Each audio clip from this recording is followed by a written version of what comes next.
জীবনে চলার পথে ভুল করেছিলাম, জীবনে চলার পথে ভুল করেছিলাম, অশ্রুমালা খেতে দামটা দিলাম। গানগুলো কি ভালো না? আমি যেদিন যে গানটা শুনি না, কোনো মাইকে শুনলাম, কারো ফোনে শুনলাম, কোথাও শুনলাম, সেই দিন সারাদিন ধরে সেই রেকর্ডিং বাজাতে থাকি। কিন্তু যা বলো তা বলো, এইসব গানের মানে আছে বলতে হবে। গুড মর্নিং সবাইকে, কেমন আছো তোমরা সবাই? আশা করি নিশ্চয়ই সবাই খুব ভালো আছো। নতুন একটা ভিডিও নিয়ে চলে এসেছি আমি, শম্পা, প্রত্যেক দিনের মতন, প্রত্যেকবারের মতন। তো চলো ভিডিওটা দেখতে থেকে সঙ্গে থাকো, আর কেমন হয়েছে অবশ্যই কমেন্ট করে জানিও। যারা যারা আমার চ্যানেল নতুন, সবাইকে রিকোয়েস্ট করবো অবশ্যই ভিডিওটা শেষ পর্যন্ত দেখো, আর ভালো লাগলে লাইক করো, কমেন্ট করো, শেয়ার করো, আর ছেড়ে যাওয়ার আগে অবশ্যই সাবস্ক্রাইব করো। তো এখন বাজে সকাল 9টা-10টা বেজে গেছে। আজকে যেহেতু রবিবার, আর রবিবার বলে আমি একটু দেরিতেই কাজে বেরিয়েছি। না, এখন বাজে ওই 9টা-10-15 এরকমই হবে। আমি 9টার দিকে বেরিয়েছি, তো একবারই হয়ে গেল, এখন যাচ্ছি। এখন একবারই হয়ে গেল না, একবারিতে শুধু দেখালাম, কিন্তু হয়ে গেছে সবগুলো বাড়িতেই। একটা বাড়ি বাকি আছে। এখন যাচ্ছি লাস্ট কাকিমাদের বাড়িতে। চলো ওখানে গিয়ে তোমাদের সাথে আবারও কিছু শেয়ার করব।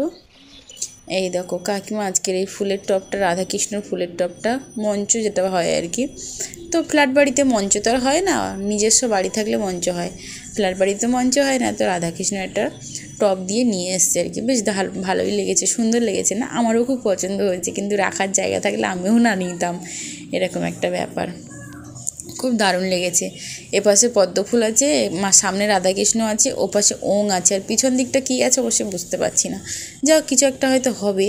তো যাই হোক, চলো, বেশ ভালোই লেগেছে। আর আজকের গাছ কিনে নিয়ে এসছে, অনেকগুলোই গাছ কিনে নিয়ে এসছে। এটাও কিনে নিয়ে এসছে, আরও ভিতরে কতকগুলো আছে, চলো সেটাও তোমাদেরকে দেখাচ্ছি। এই দেখো, এই দুটোও কিনে নিয়ে এসছে। আর উপরের ওই ছোট্ট গাছটা, ওই পাতাগুলো নষ্ট হয়ে যাচ্ছে দেখে আবার নিচের এই গাছটাও কিনে নিয়ে এসছে। ভালো লেগেছে না? বেশ ভালো লেগেছে, সুন্দর লেগেছে পাতাগুলো দেখতে।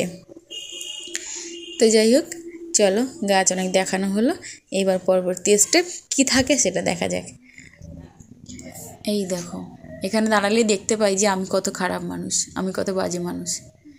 যে যারা আয়নার সামনে যখন নিজেকে বুঝতে পারবে না তুমি কত খারাপ কি তুমি কত ভালো, তো আয়নার সামনে দাঁড়াবে, দেখতে পাবে যে তুমি কত খারাপ, তুমি কত ভালো। তো যাই হোক, কাজকর্ম সেরে চলে এসেছি বাড়ি। এখন বাজে 1:45 মতো। কালকে রাতে এই পিসগুলো কেটে রেখে দিয়েছিলাম, আর ডিমবারও করে রেখেছিলাম, মানে সুতো পিস কেটে সেলাইও করে রেখেছিলাম, মুখগুলো উল্টেও রেখেছিলাম। এখন শুধু ভাঁজ করার পালাম। তো পিসগুলো ভাঁজ করার পরেই আবার এগুলো দিয়ে দেবো, দিয়ে আবার এক ডজন নেবো। তার মাঝখানে নিজের অনেকগুলো কাজ আছে, সেই কাজগুলোকেও শেষ করতে হবে। জানি না কখন শেষ করব। তো চলো দেখা যাক কখন শেষ হয়, আর এই পিসগুলো কখন ভাঁজ করতে পারি আর কি। পিসগুলো না ভাঁজ করে বুঝতে পারছি না এখনও কাজগুলো কতক্ষণ আছে। আজকের একটু অনেকগুলো ঘরের কাজ করার চিন্তাভাবনা আছে, তো জানি না ঘরের কাজ কতটা করতে পারবো। তো এখন এইগুলো যেহেতু বলেছে দুপুরবেলার ভিতরে দিতে আর কি, তো সেই জন্য তাড়াহুড়ো করে এসে আগে এটা নিয়ে লেগে পড়েছি। এটা আগে শেষ করে তারপরে অন্য কাজ করব। আর তারপরে যে পিস দেবে সেই পিস আলাদা সময় আবার অবশ্যই দেখব। আগে এইটা আগে শেষ করা নিয়ে কথা। তো চলো দেখা যাক কখন শেষ হয়। ও ছোট্টুদা, ছোট্টুদা,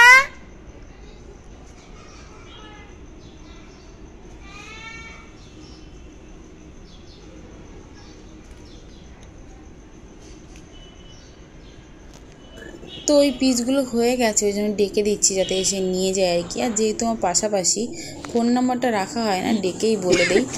আর তারপরে গিয়ে ওই পিসগুলো দিয়ে যাওয়ার পরে আর অনেকগুলো কাজ ছিল, সেগুলো তোমাদের সাথে শেয়ার করার সময় পাইনি, যেহেতু তাড়াহুড়ো করে করতে হবে। ওই জন্য বিছানার চাদর পাল্টালাম, জামাকাপড়গুলো কেচে গেছিলাম, ওগুলো মিলে গেছিলাম, ভাঁজ করলাম, শুকনো হলো। এখন মাথায় শ্যাম্পু করলাম, এখন রান্না বান্না হবে। তো রান্নাবান্না করে আবার এই পিসগুলো দিয়েছে, ওই পিসগুলো নিয়ে আবার এই পিসগুলো দিয়েছে। তখন রান্নাবান্না হবে। তো চলো দেখি কি রান্না হয়, সেটা অবশ্যই তোমাদেরকে শেয়ার করব।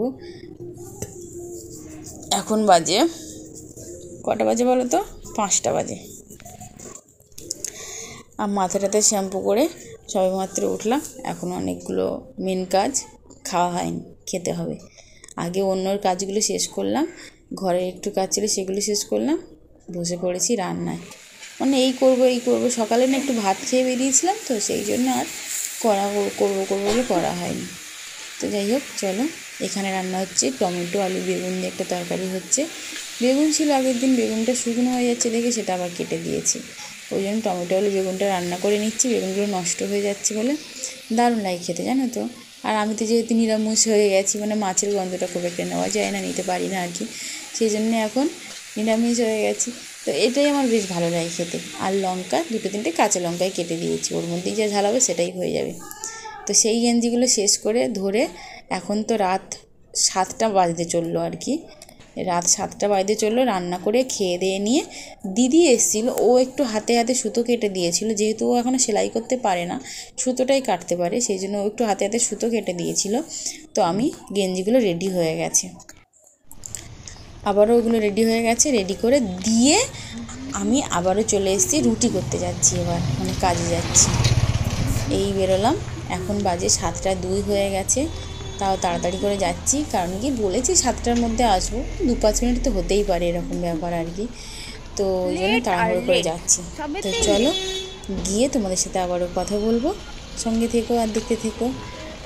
আর চুলে শ্যাম্পু করেছি তো ওই জন্য চেপে ইচ্ছে করেই বাঁধিনি, গোড়াটা যেহেতু এখনও ভেজা আছে, আর আবার যদি শরীর খারাপ হয়ে যায় তখন আর এক সমস্যা, ওই জন্য ইচ্ছে করে চুলটা চেপে বাঁধিনি, একটু ফাঁকা করেই রেখেছি।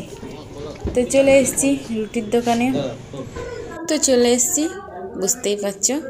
এইবার রেডি সেডি গো মানেই গো, একেবারে ফুল স্পিডে।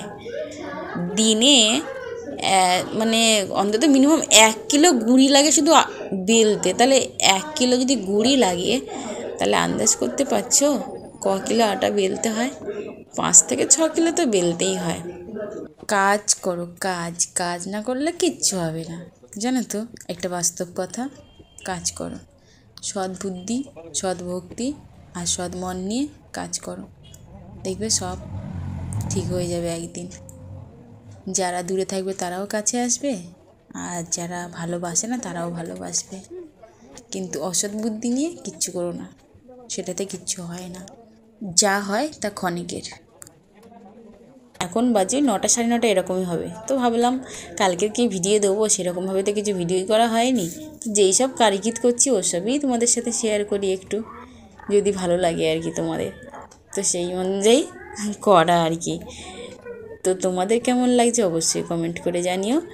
আমি জানি আমি তোমাদের সাথে খুব ভালো ভিডিও শেয়ার করতে পারি না, খুব ভালো কিছু দেখাতে পারি না, খুব ভালো কিছু ঘোরাতে পারি না, কিন্তু আমার মানে রুটটা যতটুকু আমি সেটাই তোমাদের সাথে শেয়ার করি আর কি।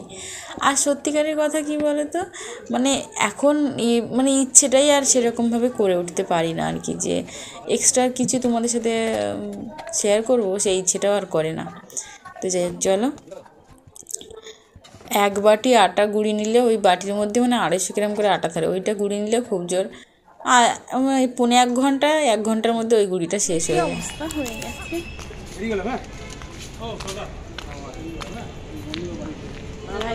শেষ হলো, এখন যাচ্ছি বাড়ি। বাড়িতে এসেছি তখন 11টা বাজতে 5 মিনিট দেরি হবে, মানে এরকম সময় দোকান থেকে বেরিয়েছি আর কি। তো এবার দিদি বাড়িতে একটু যাওয়ার দরকার ছিল, তো গেছিলাম ওখানে। তো দিদি বাড়ি ওরা যে বাড়িতে ভাড়া থাকে আর কি, ও বাড়িতে সরস্বতী পুজো হয়েছিল, তো ওই 11টার সময় ওরা ঠাকুর বিসর্জন দিতে যাবে। তো সেই জন্য আমাকে বললো সম্পা চলো চলো, ওই দাদাও বললো আর দিদিও বললো চল। তো সেই অনুযায়ী সবাই চলে গেলাম ঠাকুর বিসর্জন দিতে। তো সেখানে তো অনেকক্ষণ ছিলাম, তারপরে গিয়ে যেখানে ঠাকুরটা দেওয়া হয় আর কি, আমাদের যে পুকুরটা আছে ওখানে দেওয়া হয়, তো সেখানে গিয়ে দেখি আমি এদিকে অনেক দিন আসি না, এখন আর কোথাও সময় পাই না যাবার, তো সেই জন্য অনেক দিন আসিনি বাজারের দিকে, গিয়ে দেখি উড়িয়ে সরস্বতী ঠাকুর, কত সরস্বতী ঠাকুর হয়েছে। তো অনেক সরস্বতী ঠাকুর আমি দেখে তো হাবাকালা হয়ে গেছে, আমি না পেরে ভিডিও করতে শুরু করেছি। তো ওখান থেকে ফিরতে ফিরতে প্রায় রাত 12টা বেজে গেল, সবাই মিলে 12টার দিকে আসলাম। তো বাড়িতে এসে 12টার দিকে এসে আবার আমি সেই গেঞ্জি নিয়ে রেখেছিলাম, গেঞ্জির সুতো কাটলাম, তারপরে গিয়ে টুকটাক কাজ ছিল সেগুলো করলাম। টুকটাক কাজ বলতে যে বেড কভারটা আমি তুলেছিলাম তারপরে কি ওই বেড কভারটা কাচার দরকার ছিল, যেহেতু আমার ছোটো ঘর, রাখার জায়গার খুব অসুবিধা, ওই জন্য এটা কাচতে হতো। ওই জন্য তখন এসে আগে জামাকাপড়টা ছেড়ে নিয়ে বেড কভারগুলো কেচে, জামাকাপড়গুলো কেচে জল ঝরতে রেখে দিয়ে তারপরে কি সুতো কাটতেছিলাম। সুতো টুটো কাটার পরে তারপরে আমি যেহেতু 5টার দিকে খেয়েছিলাম, 5:30টার দিকে, তারপরে আবার খাওয়া দাওয়া করলাম। খেতে খেতে 12টা 12:30 বেজে গেছিলো, 1টা বেজে গেছিলো। খাওয়া দাওয়া করে তারপরে ঘুমোতে ঘুমোতে 2:30টা বেজে গেছে, কখন বুঝতে পারিনি। আর ঠিক চলো আজকে ভিডিওটা আর বেশি বড় করব না। সবাই খুব ভালো থেকো, সুস্থ থেকো, সাবধানে থেকো। দেখা হচ্ছে পরের দিন অন্য কোনো ব্লগে, অন্য কোনো ভিডিওতে। যদি ভিডিওটা ভালো লাগে লাইক করো, কমেন্ট করো, শেয়ার করো, আর ছেড়ে যাওয়ার আগে অবশ্যই সাবস্ক্রাইব করো। নতুন যারা যারা আমার ভিডিওতে আছো অসংখ্য ধন্যবাদ সবাইকে, আমাকে এতটা সাপোর্ট করার জন্য, আমাকে পাশে থাকার জন্য, আমাকে এতটা ভালোবাসার জন্য। থ্যাংক ইউ সো মাচ সবাইকে। এখন দেখো পুকুরের ভিতরটা যাওয়ার জন্য ছোট্ট একটু জায়গা রেখেছে। আর হাঁসগুলো, মা সরস্বতীর বাহন কে বলতো? হাঁসগুলো দাঁড়িয়ে দাঁড়িয়ে খেলা করছে। বেশ ভালো একটা ব্যাপার বলো, মা সরস্বতীর কাছে হাঁসগুলো আছে। চলো টাটা, দেখা হচ্ছে নেক্সট ভিডিওতে। জীবনে চলার পথে ভুল করেছিলাম, জীবনে চলার পথে ভুল করেছিলাম, অশ্রুমালা গেথে দামটা দিলাম তাই, অশ্রুমালা গেথে দামটা দিলাম। জীবনে চলার পথে ভুল করেছিলাম, জীবনে চলার পথে ভুল করেছিলাম।